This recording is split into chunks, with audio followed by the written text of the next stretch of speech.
작년에 제가 또 왔었죠. 작년에도 왔는데 무슨 말씀을 전했을까요? 제가 장로님한테 물어보면 부담스러우니까 기억나시는 분 한번 무슨 말씀 전했을까요?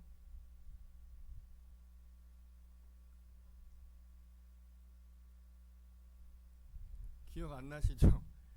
저도 사실 무엇을 전했는지 기억을 못 하는 게 맞습니다. 저도 무슨 말씀을 이 뒤에 거 확인해 보지 않으면은 내가 무슨 말씀을 전했지 기억 못 하는데 들으신 분들이 기억하면은 그게 오히려 이상한 거 아닌가 싶기도 한데 맥락은 같습니다. 제가 처음에 제자도 이야기를 하다가 영적 전쟁이라는 주제를 가지고 계속 말씀을 나눴어요. 그래서 화면을 좀 보시면 그런 것 같아요.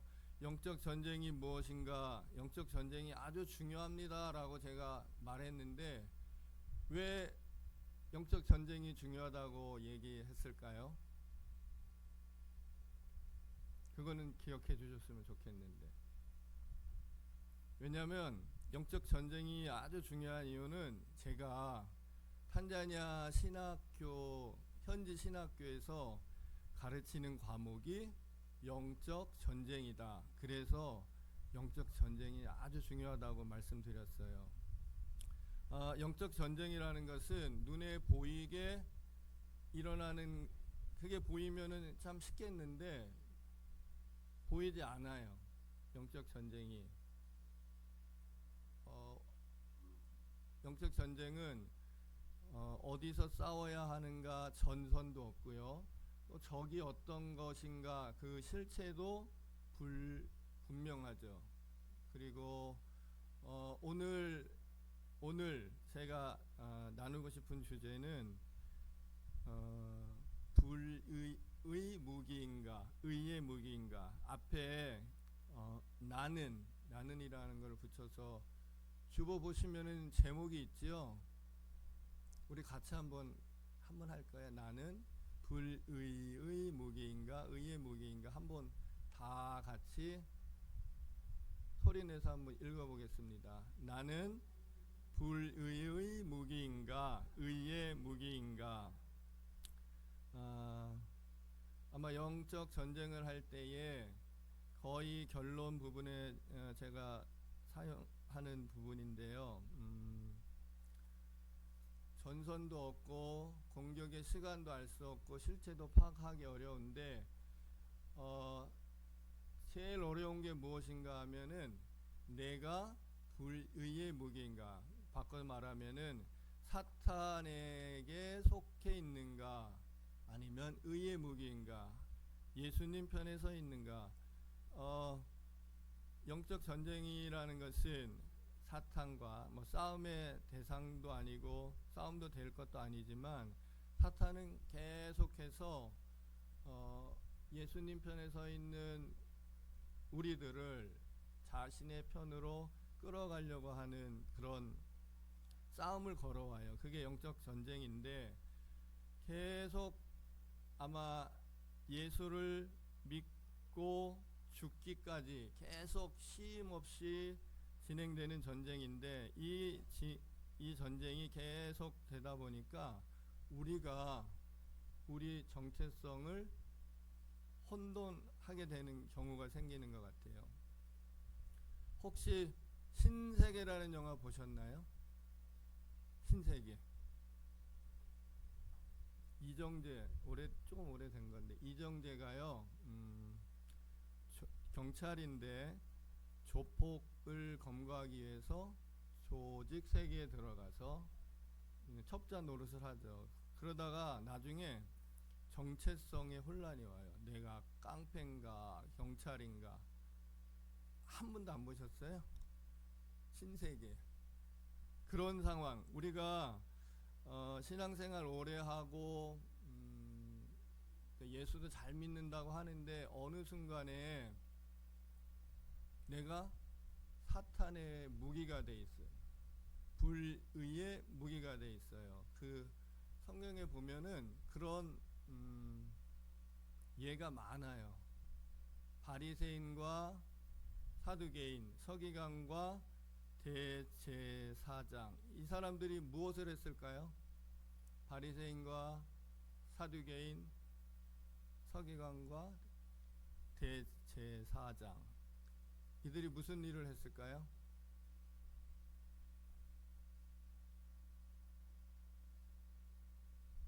저는 아프리카 스타일, 탄자니아 스타일인데 질문을 하고요, 대답을 들어야 돼요. 강의할 때도 대답을 들어야 돼요. 속이 시원해요. 그래. 이들이 무슨 일을 했을까요? 서기관과 대제사장.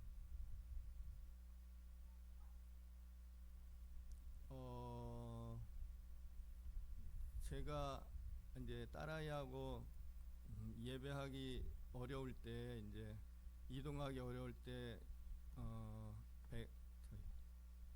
최 목사님 설교 유튜브 보면서 예배하거든요.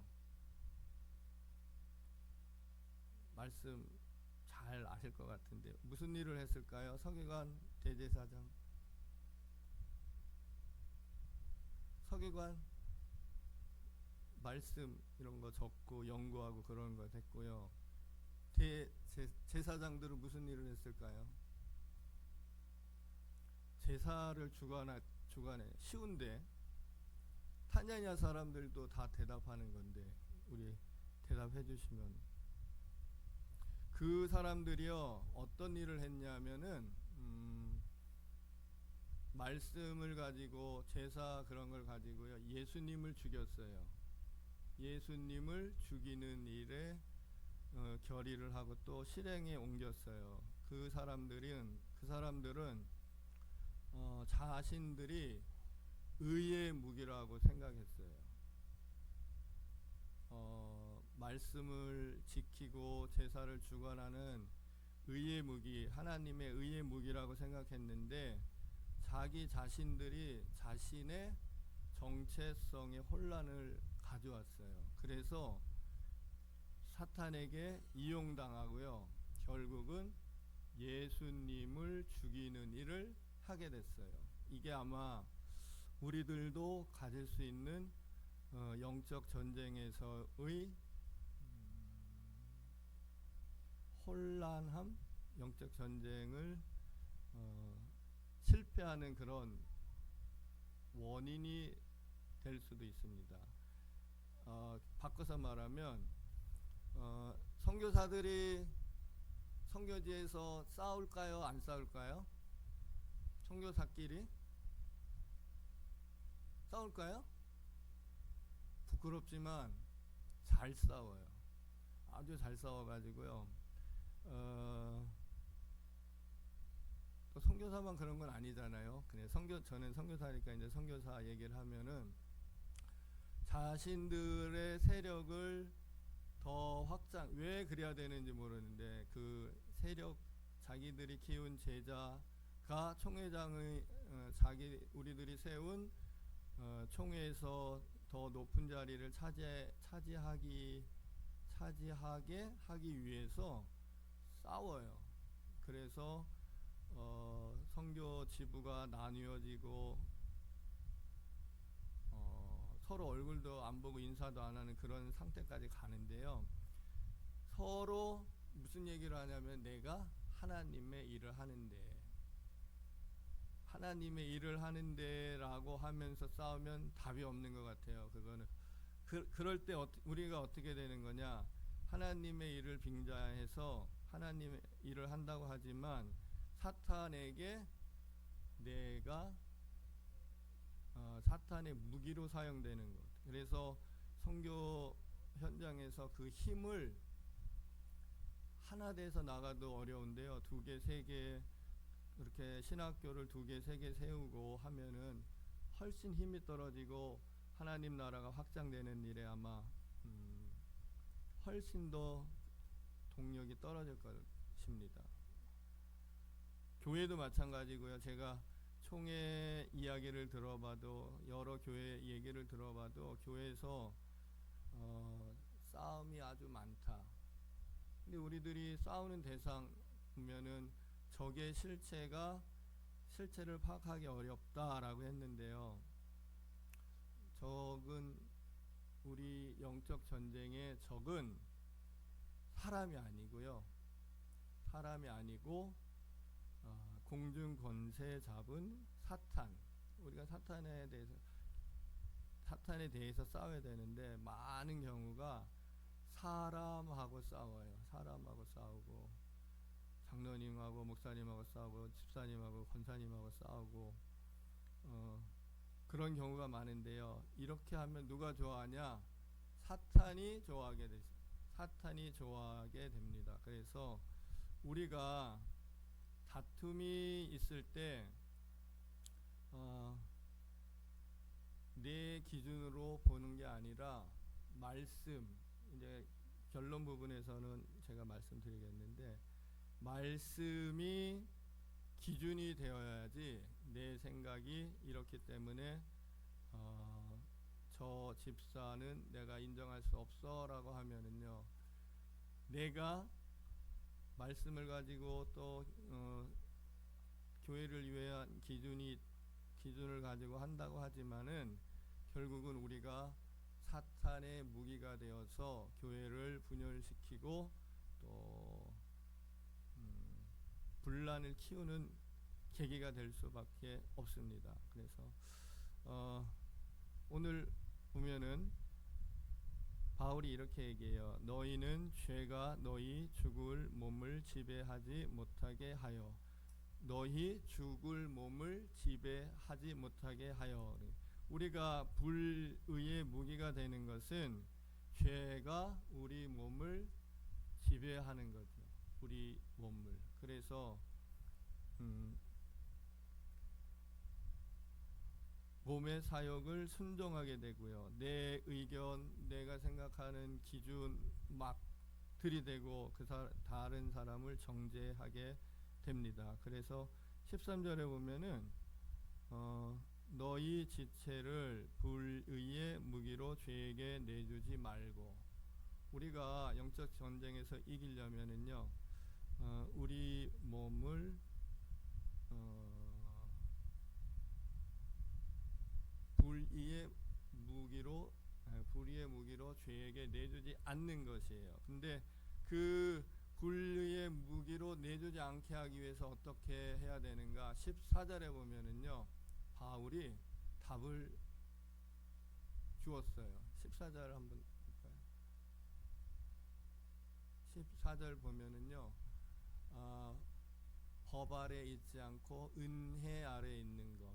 영적 전쟁에서 우리가 불의의 무기가 되지 않고 의의 무기가 되려고 한다면은 어떻게 해야 되는가? 은혜 아래 있어야 된다. 싸움이 있다, 분열이 있다라고 하면은 은혜가 떨어진 거죠. 은혜가 부족한 것. 은혜 아래 있지 않는 것. 저희 원로 목사님 거의 모든 설교의 결론은 성령이에요. 성령님이 계시지 않으면 분열하고 죄의 불의의 무기가 되고 그럴 수밖에 없는데, 어떻게 하면 은혜 아래 있을까? 바꿔 말하면은 어떻게 성령 충만하게 할 수 있을까? 성령은 돈으로 살 수 없고요, 배워서 할 수 있는 것도 아니고,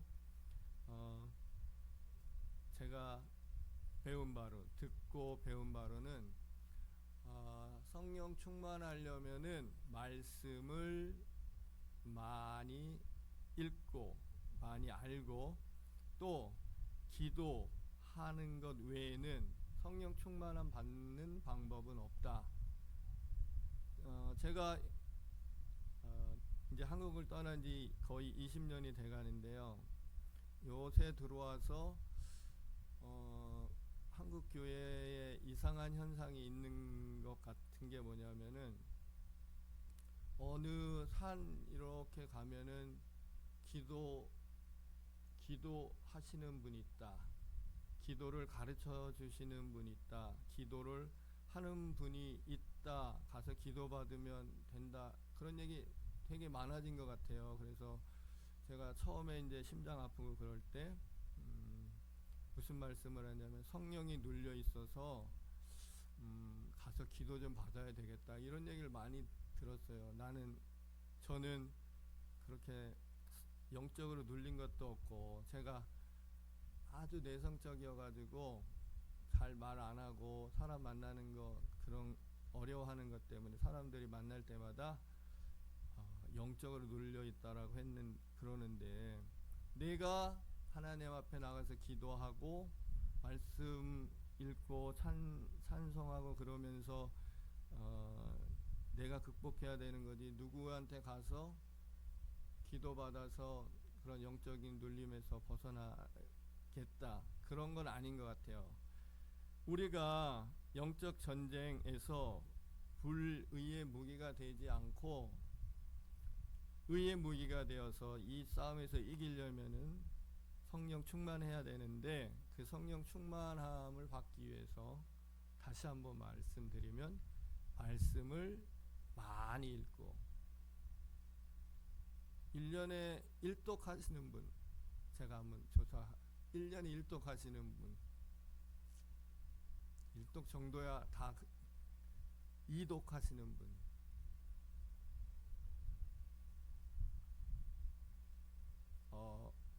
제가 이제 우리 학생들한테 그러니까 신학생들이죠.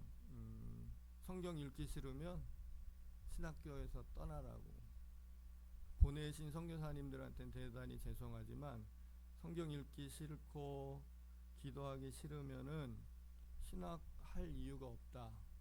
왜냐면은 여러분들이 잘못 전하면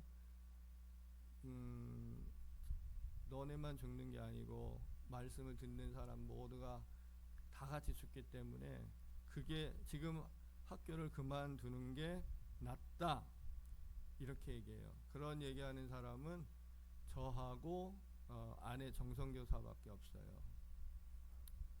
제가 선교 편지에도 썼잖아요. 그렇게 말하는 것 때문에 저를 막 미워하는 게 아니라 성경 읽는 모임이 생기기 시작했어요. 그래서 성민교회도 목사님 말씀 좋고 그렇지만 여러분 스스로 성경을 읽으셔야 됩니다. 최소한 1년에 1독 하셔야 되고요. 10독 하시면 더 좋아요. 10독 10번 읽으시면 더 좋아요. 그러면 목사님 하시는 말씀이 훨씬 더 잘 이해되고요. 거기다가 이제 새벽기도 나오시고 그래가지고 그러면은 성령 충만해져 가지고요. 저 집사가 뭐라고 그래도요 그냥 넘어갈 수 있어요. 권사님이 뭐라 그래도 넘어갈 수 있고 싸움이 안 일어나요. 은혜 아래 있고 성령 안에 있으면 우리가 영적 전쟁에서 백전백승할 수 있어요. 은혜가 떨어지고 성령 충만하지 않으면 결과는 뻔해요. 백전백패 할 수밖에 없는데 말씀 기억하시고요. 내가 정말로 불의의 무기인가 사탄의 종이 되어 있는가 아니면은 의의 무기인가 예수님의 제자 예수님의 군대 하나님의 사람인가 수시로 점검하셔야 돼요. 베드로 이야기를 제가 이렇게 했는데 베드로가 저희 어머니가 아주 어렸을 때부터 주는 그리스도시요 살아계신 하나님의 아들이니다 신앙고백 이렇게 하라고 가르쳐 주셨어요. 근데 베드로는 그렇게 가르쳐 준 사람이 없어요. 근데 그런 신앙 고백을 했을 때 그 마태복음 16장 잠깐 볼까요? 우리 이건 너무나 유명해서 잘 아는데 한번 같이 읽겠습니다. 이르시되 너희는 나를 누구라 하느냐? 시몬 베드로가 대답하여 이르되 주는 그리스도시요 살아계신 하나님의 아들이시니이다. 예수께서 대답하여 이르시되 바요나 시몬아 내가 복이 있도다. 이를 내게 알게 한 이는 혈육이 아니요 하늘에 계신 내 아버지시니라. 또 내가 내게 이르노니 너는 베드로라. 내가 이 반석 위에 내 교회를 세우리니 음부의 권세가 이기지 못하리라. 내가 천국 열쇠를 내게 주리니 내가 땅에서 무엇이든지 매면 하늘에서도 매일 것이요 내가 땅에서 무엇이든지 풀면 하늘에서도 풀리리라 하시고 이에 제자들에게 경고하사 자기가 그리스도인 것을 아무에게도 이르지 말라 하시니라. 이때로부터 예수 그리스도께서 자기가 예루살렘에 올라가 장로들과 대제사장들과 서기관들에게 많은 고난을 받고 죽임을 당하고 제3일에 살아나야 할 것을 제자들에게 비로소 나타내시니 베드로가 예수를 붙들고 항변하여 이르되 주여 그리 마옵소서 이 일이 결코 주께 미치지 아니하리이다. 예수께서 돌이키시며 베드로에게 이르시되 사탄아 내 뒤로 물러가라. 너는 나를 넘어지게 하는 자로다. 내가 하나님의 일을 생각하지 아니하고 도리어 사람의 일을 생각하는도다 하시고 제가 수시로 내가 불의의 무기인가 의의 무기인가 점검해야 된다고 말씀드렸잖아요. 베드로가 예수님이 칭찬하시는 그런 신앙 고백을 한 뒤에 바로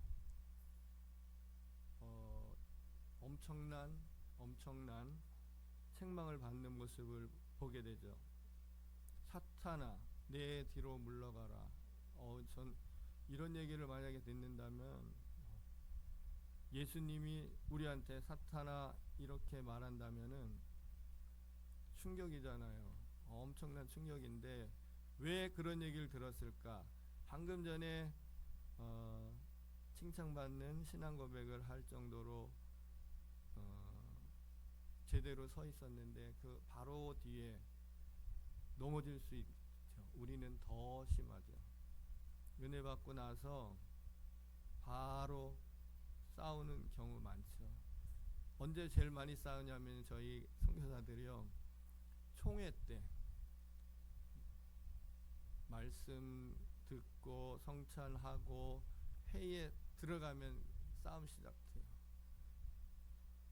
그래서 중간중간에 제가 기도할 때 뭐라고 하냐면 우리가 성령의 이끌림 받아서 우리의 주장을 하는 회의가 아니라 하나님의 뜻을 묻는 총회가 되게 해주세요라고 매번 기도하는데도 싸워요. 싸우는 건 우리가 하나님이 원하지 아니하시는 건데 우리가 날마다 우리의 상태, 우리의 진영, 내가 어디에 서 있는가 점검해가지고요. 우리가 의의 무기로 계속해서 예수님 편에 서서 이 영적 전쟁에 나아가서 승리하는 삶을 살기를 주님의 이름으로 부탁드립니다. 바울이 아들 같은 디모데에게 한 얘기가 있어요. 디모데 전서 6장. 제가 이거는 그 옛날에 헌신 예배할 때 이름 부르면은 성구 외우잖아요. 제가 가장 좋아하는 성구인데 디모데전서 6장 11절 12절. PPT는 없어요. 성경 찾으시고 디모데전서 6장 11절과 12절 같이 큰 소리로 내서 읽겠습니다. 오직 너 하나님의 사람아 이것들을 피하고 의와 경건과 믿음과 사랑과 인내와 온유를 따르며 믿음의 선한 싸움을 싸우라. 영생을 취하라. 이를 위하여 내가 부르심을 받았고 많은 증인 앞에서 선한 증언을 하였도다. 아멘. 바울이 디모데에게 부탁하는 말이 뭐냐면 믿음의 선한 싸움을 싸우라. 주방 권세를 잡기 위하여 싸우지 말라. 믿음의 선한 싸움을 싸우라. 선교지의 세력 확장을 위해서 싸우지 말고 믿음의 선한 싸움을 싸우라. 악한 영의 뭐라고 해야 되죠? 악한 영의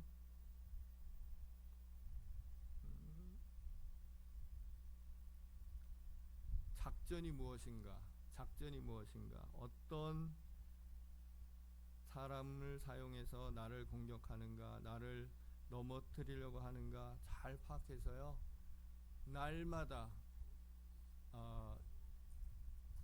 아마 초 단위로 사탄은 우리를 공격할 거예요. 날마다 승리하는 삶을 사시기를 주님의 이름으로 부탁드립니다.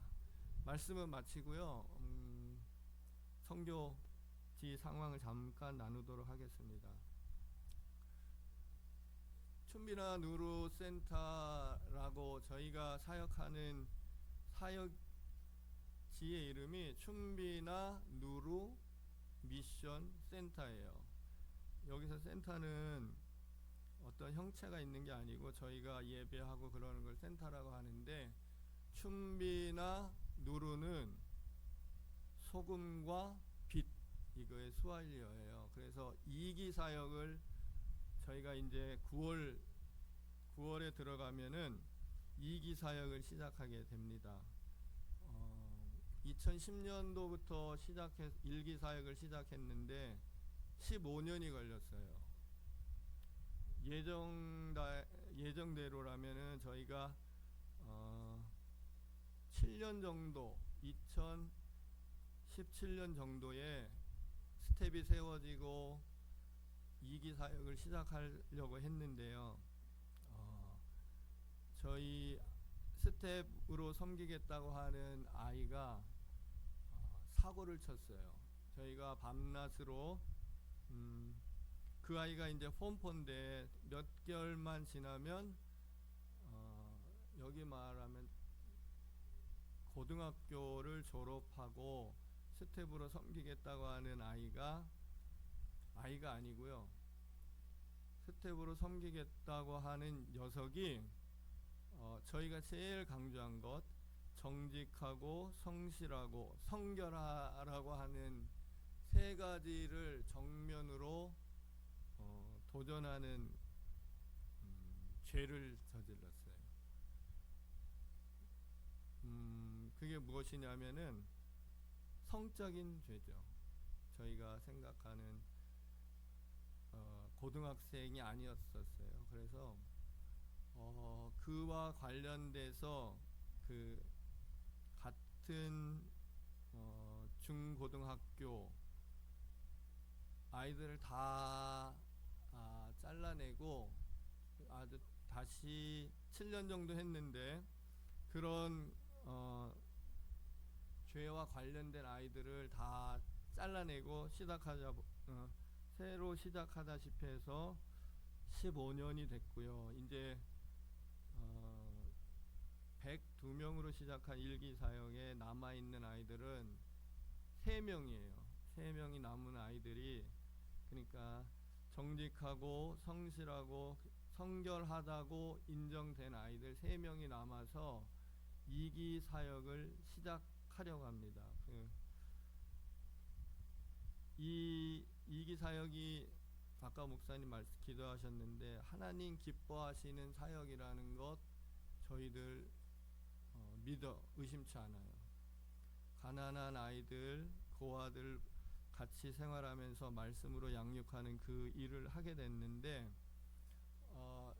1기 사역을 시작할 때 40대 초반이었어요. 그래서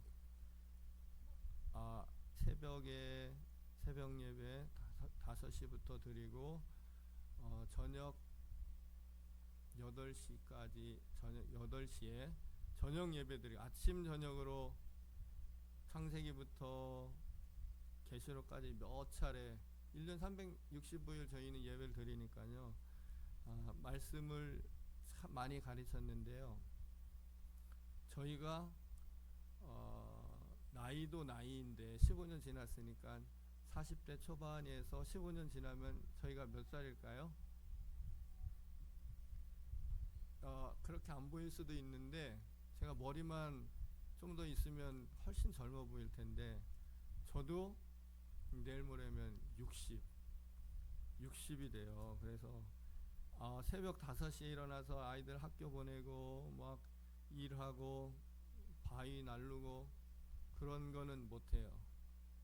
새벽에 이제 코로나 심하게 앓은 이후부터는 새벽에 나가서 말씀을 전할 수 없게 됐어요. 기침이 새벽 그 공기가 들어오면은 누가 감당할 것인가? 요 영상 먼저 한번 보실까요? 비디오인데 동영상인데 될까요?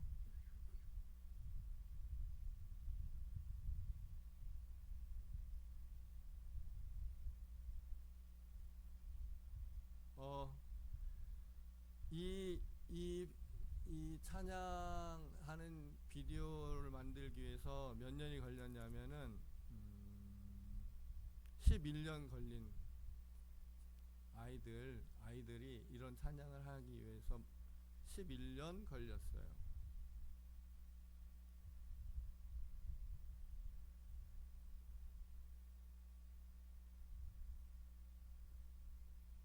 저희의 사역이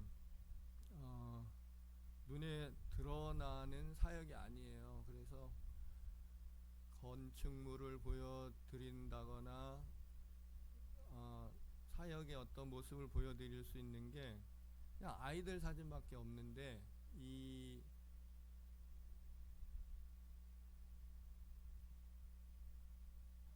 이거는 저희가 센터를 이제 무형의 센터에서 그나마 건축을 좀 해가지고 그 봉헌하는 예배당 봉헌할 때 이제 1기 아이들과 2기 아이들이 모여서 같이 예배할 때 찍은 영상인데요. 요 아이가 아까 말한 1기 사역에서 3명의 아이들이 남았다고 했는데 그 첫 번째 스텝 요원으로 해서 세워진 아이예요. 지금은 저희가 뭐 공부를 해라 그렇게 해서 한 게 아니고 자기가 아이들을 가르치는 게 좋겠다. 그래가지고 유치원과 초등학교 선생님이 되는 그 학교에 들어갔어요. 그래서 저희의 첫 번째 열매인 아이입니다. 지금은 대학에서 공부하고 있어요. 조금 늦었죠. 25살인데 대학교에 저희가 막 해라 아니라 자기가 공부를 해서 아이들을 가르치는 일을 하겠습니다 해가지고 보낸 아이입니다.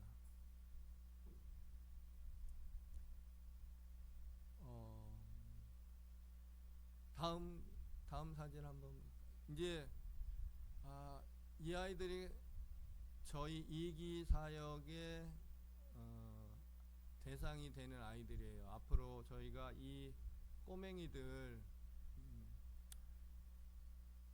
저 나이가 좀 든 아이들을 시작하는 게 훨씬 쉬울 수도 있는데요.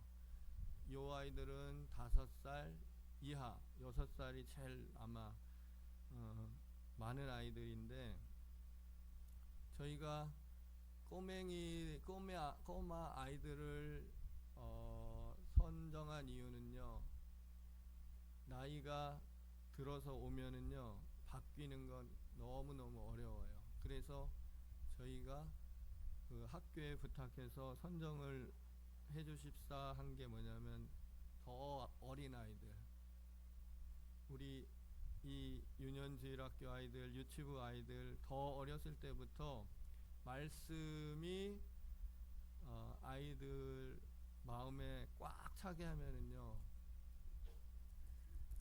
늙어서도 변하지 않는데요. 그 10살 정도만 돼도 바뀌는 건 너무 어려워요. 저희가 아까 말씀하고 연결해서 하면은 저희가 이기 사역을 시작할 때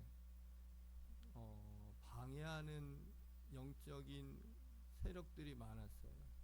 누가 그랬냐면은요, 저희가 믿고 의지하던 사은이랑 완전히 아기 때부터 같이 자란 청년이 있는데, 지금은 청년인데요, 아들같이 생각했던 본이라고 하는 아이가 있어요. 잘생겼고 말썽도 한 번도 안 피우고, 그래서 저희가 알게 모르게 의지를 많이 했던 청년이 있는데 갑자기 가버렸어요. 저희가 그 1인가에 있다가 아이들과 있다가 다시 다레살렘으로 내려왔는데 말도 안 하고 도망을 갔어요. 저희는 이 아이가 그런 일을 할 거라고 전혀 생각 안 했는데, 대부분의 이제 떠나는 아이들이 문제가 있어서 쫓겨나가는 거죠. 그런데 이 아이는 순종적이고 말썽도 안 피우고 또 저희랑 가장 오래 있어서 그렇지 않을 거라고 생각했는데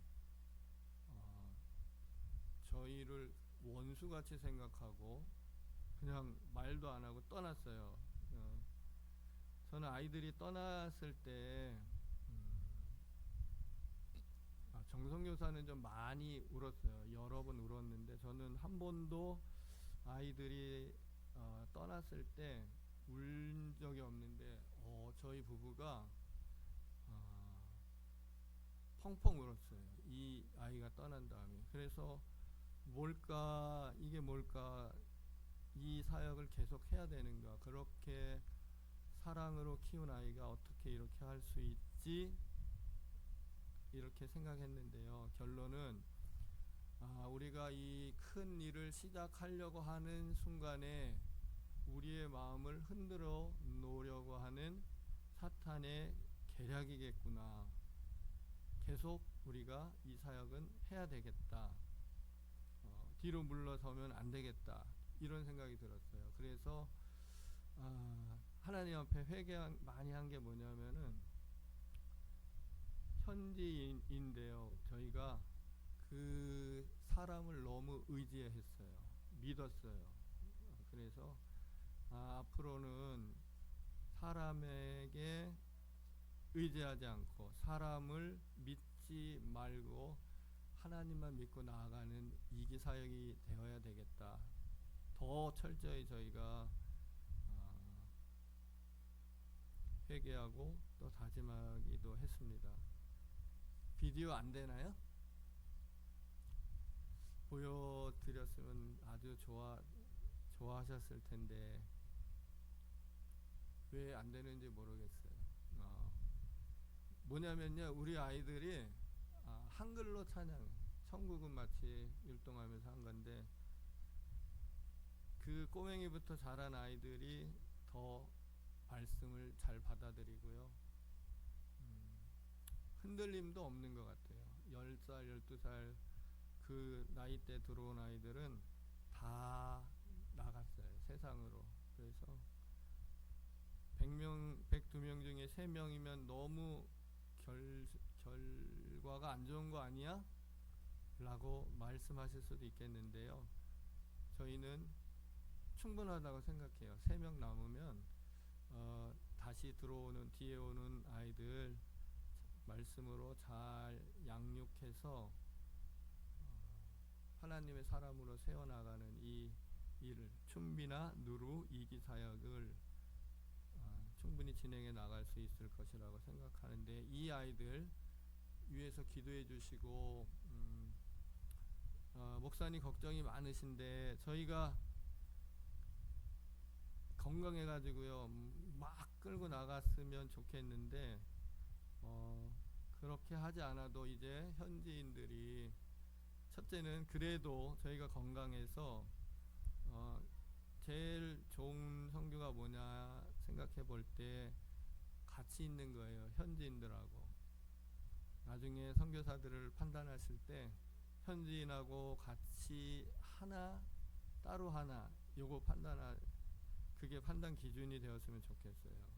건물이 많고 이런 게 아니라 현지인들과 동거하고 같이 사역하고 같이 먹고 이러는 선교사가 어떻게 보면 뭐 제가 그래서 그랬다는 게 아니라 다른 선교사님들도 다 그렇게 말씀하셔요. 현지인하고 같이 하는 게 좋은데 쉽지는 않아요. 그래서 저희가 지금 마음 아픈 게 뭐냐면은 아픈 이유로 24시간 365일 같이 못 있는 거예요. 그래서 좀 더 건강해져서 이 새로운 아이들 되게 귀여운데 이 아이들을 말씀으로 잘 양육할 수 있도록 저희 건강을 위해서 기도해 주시고, 마지막 기도 제목은 딸아이가 이제 예쁘기는 한데 너무 뭐라 그러죠? 자기가 스스로 저희가 한 번도 공부해라 이런 걸 한 적이 없는데 이제 고2 올라가는데 스트레스가 많아요. 또 저희가 이제 홈스쿨 한 것 때문에 그 학력 인정을 못 받을 수도 있는 게 있어서 스트레스를 많이 받고 있는데 그것도 선한 길을 하나님께서 열어주셔서 딸 사은이가 하나님의 사람으로 잘 성장하고 성숙할 수 있도록 기도해 주시면 감사하겠습니다. 기도하겠습니다. 하나님 감사합니다. 우리가 살아가는 것이 영적 전쟁임을 다시 한번 깨닫게 하심을 감사드립니다. 우리의 몸을 의의 무기로 하나님께 드리게 하여 주시옵소서. 악한 영은 우리를 자신의 영역으로 불러들이고 자신의 무기로 사용하려고 합니다. 그 교묘한 관계를 잘 파악하여서 이 영적 싸움에서 승리하는 삶을 살게 하여 주시옵소서. 우리의 생이 마감될 때까지 이 전쟁이 끊이지 아니한다는 것을 믿고 날마다 우리의 상태를 우리가 어디에 서 있는지를 묻고 나아가는 성민의 성도님들 되게 하여 주시옵소서. 또 탄자니아 춘비나 누르센터 2기 사역을 시작함을 같이 나누었습니다. 함께 기도하게 하시고 그 어린 심령들이 말씀으로 잘 양육되어지고 또 이 어두워져가는 세상에서 하나님의 사람들로 세워져 나아갈 수 있도록 함께 기도하며 나아가는 또 교회 되게 하여 주시옵소서. 잠시 머물다 갑니다. 그러나 하나님 영적으로 교제하며 같이 선교의 귀한 열매를 보고 또 나누는 그런 교회 되게 하여 주시옵소서. 감사를 드리며 예수님 이름으로 기도드립니다.